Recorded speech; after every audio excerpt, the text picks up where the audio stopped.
Hi, I'm Willie. Welcome to my channel. Thank you for being here. If you're a first-time viewer, go down and click that subscribe button, please. Hit that little bell notification icon.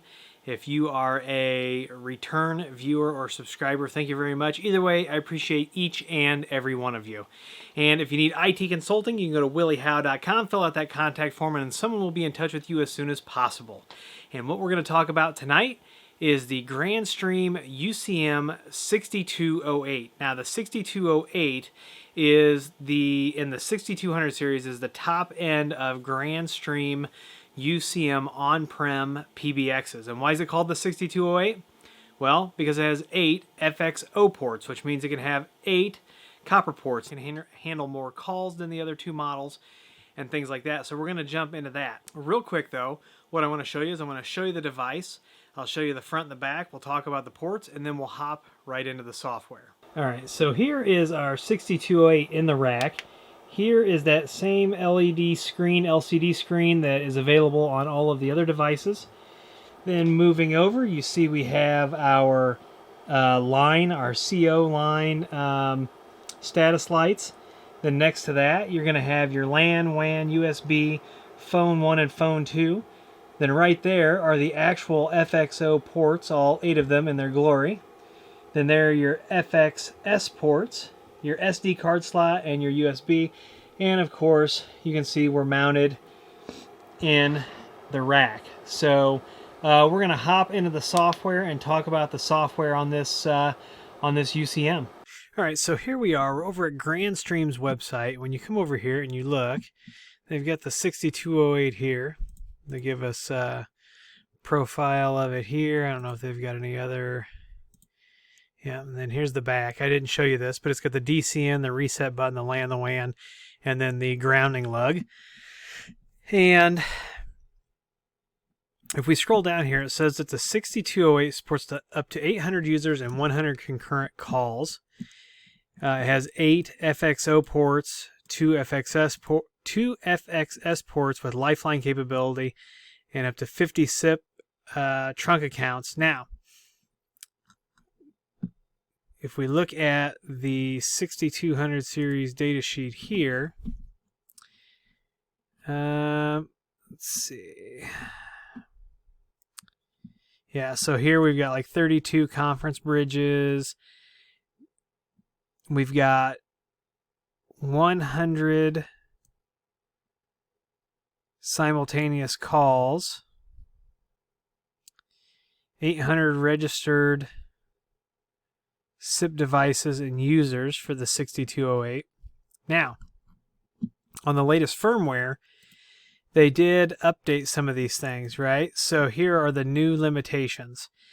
And now we can have a maximum limit of 200 SIP trunks, a maximum number of outbound routes of 500, maximum inbound routes of 5,000, and a maximum IVR extension allowed is increased to 500. So they're always, making this firmware, make the device have more capabilities. Now, here's what the interface of the 6208 looks like. So we can see that here on the status screen, it looks very much the same as the other devices, and that's awesome because we don't have to learn new interfaces.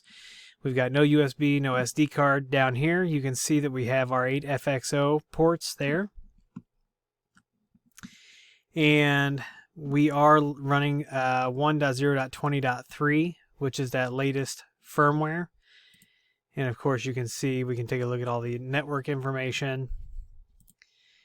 Now, this particular device is going to be put into production here pretty soon. So I've started working on the configuration. We've got a bunch of GXV 3240s, which are Android phones. But this device is, like I said, like you saw, it's rack mounted, and it can handle all of these call capacities. So if you're like looking between the 6204 and the 6208 and you want to rack mount it, I would definitely go with this device. You're going to get, this device is going to scale up more, and you can see here I've just got the standard extension. So the interface on this is exactly the same as the 6202 and the 6204, except if we go to our analog trunks and we go to add an analog trunk, we're going to have these 8 ports here. So a little bit of a better processor, memory, more FXO ports, and that's really what you've got on this device. Now, this device, the interface is going to be the same. It's going to be the same on the 6208, the 6204, the 6202. It's going to be different when you get to the 6500 series, which is a completely different beast. But if you've watched any of the videos, you'll know that this is, you know, the same nice interface. One thing on all of these that you should be looking at is your emergency call and your emergency call location mapping. So this is where we can map an extension directly to a location. So, and you can use this phone. So your phone has a static IP address. You would put in, you know, 192.160, or for us it'd be 172.16.1.250. And then we would say, you know, downstairs lobby. And then we would have the emergency location identification number here. So then this information would get passed off to 911. Emergency recordings. I'm getting ready to do a whole video just on this, the new emergency calls update. But that's it for the 6208. This thing is a rocking device. So if you're thinking about that on-prem UCM and you want a rack mount device, you don't want to have to use a you know, a shelf to put it on. Even if you don't need all this horsepower, this thing is going to be nice and rack mounted, and it's going to fit in really nice with the rest of your equipment. Alright, and that's it for this video. So if you like the video, please give me a thumbs up, please subscribe, please comment and share, please follow me on Twitter and Instagram. If you need IT consulting, go to williehowe.com, fill out that contact form, and someone will be with you as soon as possible. If you'd like to support the channel by becoming a patron on Patreon, and thank you to those folks, that link is down below, and all of our affiliate links are down below as well. They don't change your price, but they do kick a couple bucks over to the channel. There's also an affiliate link to the 6208 and some Grandstream phones below. So if you'd like to check those out, feel free to do that, but don't feel pressured. And as always, I want to thank you for being here, and I'll see you in the next video.